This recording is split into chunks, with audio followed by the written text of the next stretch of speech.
Welcome to In the Mix, the show that puts masonry in the spotlight, block by block, brick by brick.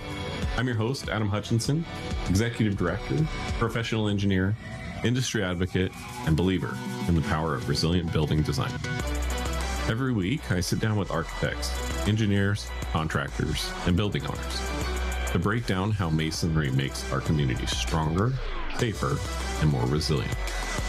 We're here to share stories, tackle the tough questions, and help you see what's possible when we build better together. Let's get in the mix.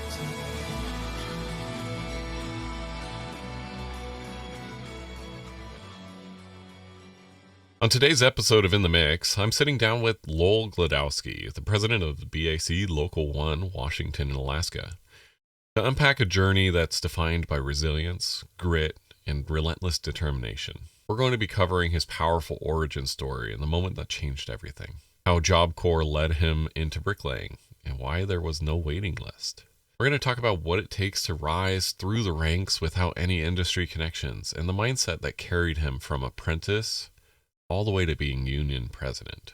Because of his presidency at the BAC Local 1, we're going to learn about the structure, the scale, and the day-to-day operations, and the biggest challenges that are facing our unions and how they're evolving to meet those challenges. We're going to break down the earning potential, the benefits of the apprenticeship programs, and why Earn While You Learn is one of the most overlooked opportunities today. We're going to talk about how the Level Up campaign is attracting a younger generation to the trades, and how the importance of mentorship, visibility, and proving yourself through action helps you be successful.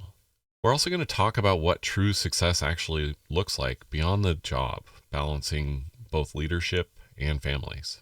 And then we're going to end with where our masonry industry is heading across Washington and Alaska. Let's get in the mix. All right. Well, welcome today to our podcast of In the Mix. Today we're meeting with Lowell Glodowski with the BAC Local 1 here in Washington, Alaska.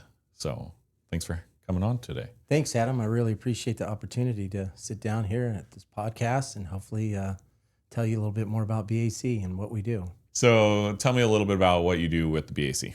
My primary role is to oversee the operations of the BAC and then just to ensure that our work is being protected. A variety of things. I mean, you can only imagine it's a huge operations, but I have people who help me with all the different various scopes of work. So very thankful of them. So are you the local president then? Yes, my current capacity, the role I'm in now is the president of the BAC Local 1, Washington, Alaska. How many people does the BAC employ full-time throughout the year? Roughly right now, we have about 1,150 active members and roughly 300 retirees.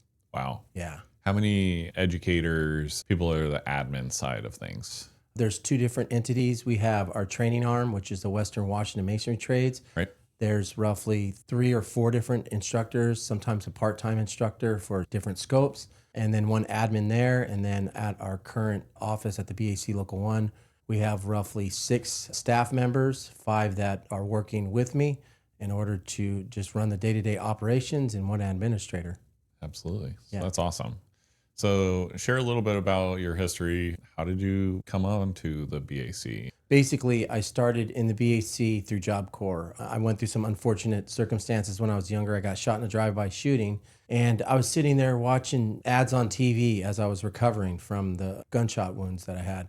And I thought, what the heck? I've been growing up in this tough neighborhood. I don't see no future there. I decided to throw dice and join Job Corps. And of course, everybody wants to be a carpenter and build their own house, right? There was a long waiting list. So I decided to take on bricklaying as one of my trades to go and figure out whether or not it's something I wanted to pursue. And there was no waiting list, so I decided to try bricklaying. And that's that's where it started. I had enough support locally in Tacoma, Washington, and started my apprenticeship in Seattle on my 20th birthday. The instructor said, "Kid, you got a job, don't fall off the scaffolding and die, and good luck." And that's how I started masonry. Throw you into the deep end. Yes, for sure. So did you start by doing hog? I started off as a brick apprentice. Okay. And then shortly after that, I was able to achieve my journey level status in 2003. And then just kind of worked my way up the ranks and also owned my own business and was signatory to the union as well.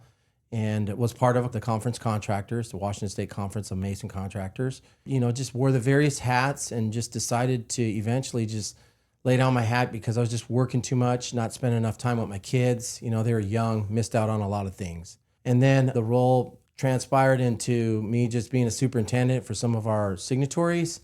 And the training center was looking for a recruiter, and that's how I kind of stumbled across getting into the BAC umbrella, just in general, more of the management side of things.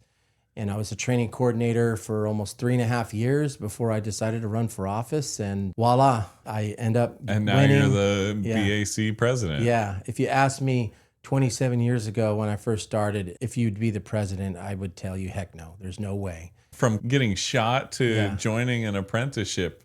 Yeah. That's amazing. That's a real becoming story. So what's the biggest challenge? It's obviously getting shot, right? But in the industry, what have you had challenges that made you who you are today and the president of the BAC? I think a lot of it was that when I first joined, it was so hard to get in the union, and there was a lot of nepotism in general and a lot of people who have had kids. And, I don't blame the way it was run because obviously it worked, but I didn't have an uncle or father or anybody to show me the trade. A family business, Yeah, right? yeah. So I really had to scratch and claw my way to any position that would be of any stature out there. And one of my mentors was Jim Martin. He always told me, he said, Lowell, don't tell me, show me. And I've always had that motto, right? And I'm not going to tell you what I'm going to do. I'm just going to show you. That's something that I always believe in, and it'll continue to fuel my fire. How many years have you served on as president at the BAC? I call it, I'm in my 3rd year of my apprenticeship of being a president. Okay. Yeah. And who was before you? Matthew Bilyeu. Okay. That was my predecessor. I remember Matthew. Yep. So how long are the presidencies of the BAC typically? The terms are 3 years, and you can have consecutive terms as long as you win. Voted position within the union? My first term did a landslide, almost 2-1 on all the votes. And then I was not challenged in my second term. So I'm just very thankful of the opportunity. So you're on to your second term this year and moving forward for the next 3 years? Another 2. Or another 2 years? Yep. Okay. Yeah. That's awesome. Yeah. I'm very thankful. I always thought that when I don't wake up wanting to do this job, then I'll check out. I'm not going to wait too long. I think that's the goal of everybody, right? Like everybody says, follow your passion, right? But really, if you can have passion, and I think Mike Rowe said this the best way, if you can have passion in what you do every day, that when you wake up, you want to go to work, you want to do your job, that's success. For sure. And then I like to amend it and say, if you wake up and you want to do what you're doing and have time for your kids and your family and all of the obligations outside of your day-to-day job, that's where true success is. It is. And I think that's the fine balance that we take on these roles in these management positions and trying to figure out whether you have the bandwidth for it, right? I think that's one of the things that I've tried to develop now, a little bit more balance, because when I first get into a role, I mean, you're all in, right? Yeah, you're trying to figure out how to be a subject matter expert, right? That's the goal. Yeah. So very thankful every day. Yeah. So where do you see the BAC moving on from now? Is there a growth opportunity here in the Northwest? Is there, Alaska is growing, right? Yeah. So the jurisdiction that I cover is Western Washington, besides the 2 lower Southwest counties, like 2.5 counties, all the way up to Canada, and then the whole state of Alaska.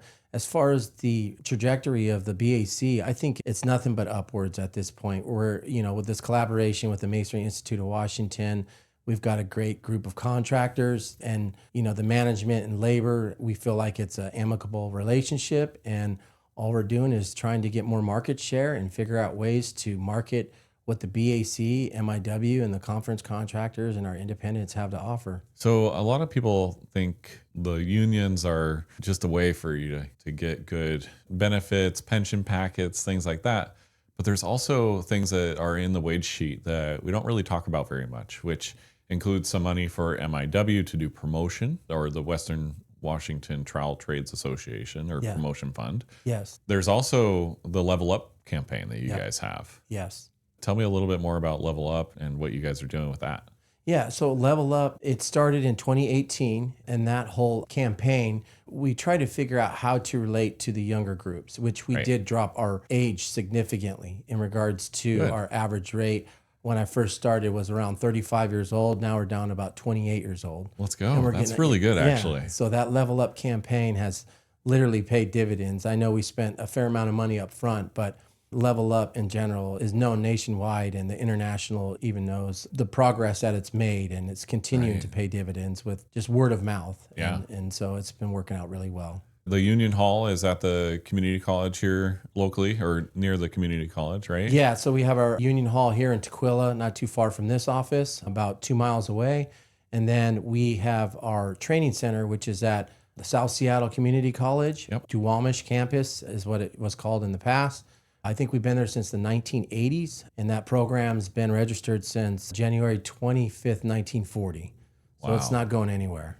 The thing that I like to promote with the BACs and the masonry trade as well, just to high schoolers, middle schoolers, is the ability to work while getting trained and get paid for it. Right? Isn't that amazing? Yeah. What's the trajectory when they start? Are they 50% or 55% of the journeyman wage? Yeah. And then after 5 years, they're at 100%? Is that how that works? As far as the way it works, the different structured programs we have 6 different crafts we train in. They vary from the starting range anywhere from 55 to 60%. So they're roughly starting off about $30 an hour and then close to $15 in benefits. So just a starting entry-level apprentice, right about $45 an hour. Most of the time, people don't count the benefits, but they need to, because if you go and work in a different market, such as the non-union, you're going to realize that you're going to struggle to get $1 an hour raise. And the beauty about the apprenticeship program is there's set criteria for them to get anywhere from $2 to $3, every 6 months roughly. So it's a nice progress that they're able to make and be able to have short-term goals to get to that point. And what about the training that's needed? How many hours are they putting in every year? Yeah. The training in general, there's related supplemental instruction is RSI, which is 160 hours in the classroom.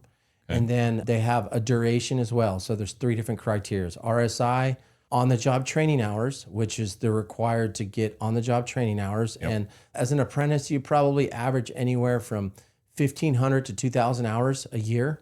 And then the RSI is 160 hours. And of course, your duration as well. Yeah, I think that's a big thing to consider. I went to tech school first, and then I went to a traditional 4-year college after some community college prereqs were done.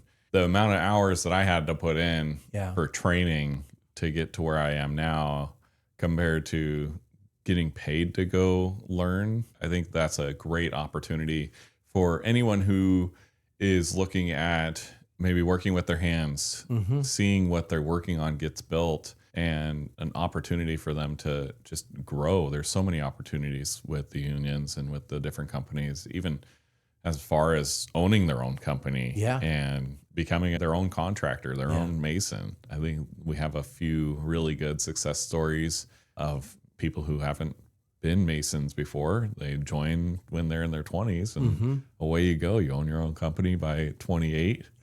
And then it's sky's the limit. Right? So, well, and sometimes your plan B can pay for your plan A, right? That's right. I've known people who started college and realized, okay, well, you know what? This is something that I'm not going to pursue quite yet, and go out and join the trades and get vested at their 5-year level, so they're not going to lose out on the retirement, and then go back and finish up their degree afterwards. That's one of the things that I've seen a couple of my friends do. I think that's a great opportunity, and I'm talking to the audience here, but if you know anybody that's interested in the trades, how do we get a hold of you? The first thing you would do is contact the training center, Western Washington Masonry Trades. There's Cassandra Perez, who's down there at the training center, the program administrator, or Dominic Espinoza, and then just let them know how they heard about it. Basically, they can call 206-768-8333, or they can email them. But the first thing would be is to go take a tour of the training center, make an appointment with them, and then find out the basics. And then one of the things they can do also is go online and apply on levelupnw.org. So there's a couple different avenues. Yeah, and we'll have all of those on our website, masonrymix.com, as links and infographics there for people to be able to reach out to you guys on. Nice. Well, Lowell, I appreciate the quick little recording with you on the podcast today. Maybe we can make this a little bit longer here shortly too. So sure. No problem. I appreciate it. Thank you. Thank you, brother. Appreciate you. That's a wrap on today's episode of In the Mix, where we put masonry in the spotlight, block by block, brick by brick. A big thanks to our guest, Lowell Glodowski, for sharing their time and insights with us. If you enjoyed this episode, do us a favor. Click that follow button, leave a quick review, and share it with someone who cares about building smarter and stronger. You can connect with me, Adam Hutchinson, on LinkedIn, and find bonus content from today's episode at masonrymix.com.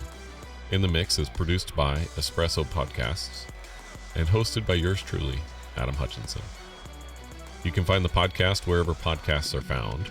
Hosting of the podcast is made possible by the Northwest Masonry Institute. Thanks for listening, and as always, stay curious, stay connected, and keep building strong. See you right here next week in the Mix.